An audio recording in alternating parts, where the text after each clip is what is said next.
sur le livre de Luc, chapitre 4, au 14e au 21e verset. Je lis au nom de Jésus.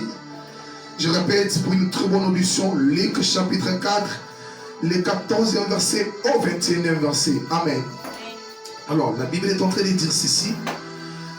La Bible dit, Jésus retourna à Galilée, la puissance du Saint-Esprit. On s'est mis à parler de lui dans toute cette région. Il enseignait dans la synagogue et tout le monde faisait son éloge. Jésus se rendit à Nazareth où il avait élevé le jour du sabbat. Il entra dans la synagogue selon son habitude. Il se leva pour lire les Écritures. Et on lui remit les rouleaux du livre du prophète Ésaïe. Il les déroula et il trouva les passages où il est écrit « L'Esprit du Seigneur est sur moi. Il m'a consacré pour apporter la bonne nouvelle. » Oh mon Dieu, j'aime ça. Il m'a consacré pour apporter la bonne nouvelle aux pauvres.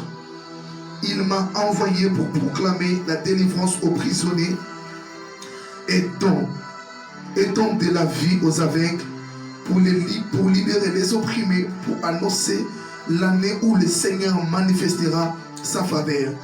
Puis Jésus roula les livres et les rendit aux serviteurs et assit toutes les personnes présentes dans la synagogue, fixaient les yeux sur lui.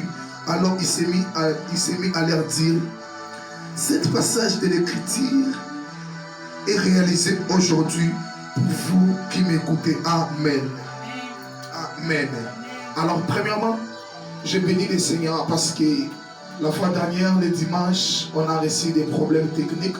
Suite à certaines raisons, on a reçu des problèmes techniques. Si le Seigneur fait grâce, nous vous lancerons des offres que vous pouvez aider à la contribution de l'œuvre de Dieu pour avoir tous les matos qu'il faut pour la technique. Nous vous lancerons cela dans les temps importants. Le Seigneur permettra que nous le faisons. Tant que le Seigneur ne nous a pas donné une conviction très enracinée, on ne peut pas le faire en ce moment. Amen. Alors, notre thème, l'impact de l'onction du Saint-Esprit.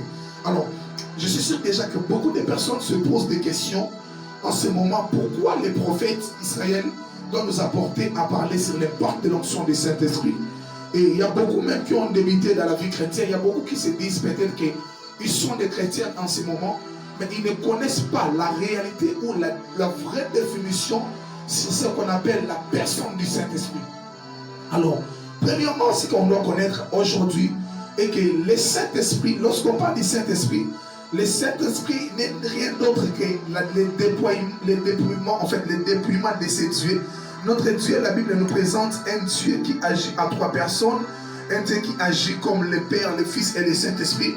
Déjà, lorsque vous lisez sur les livres de Marc 2 ou les Marc 1 premier, les Marc premier, donc le Marc chapitre 1, en faisant l'alertie jusqu'au Marc chapitre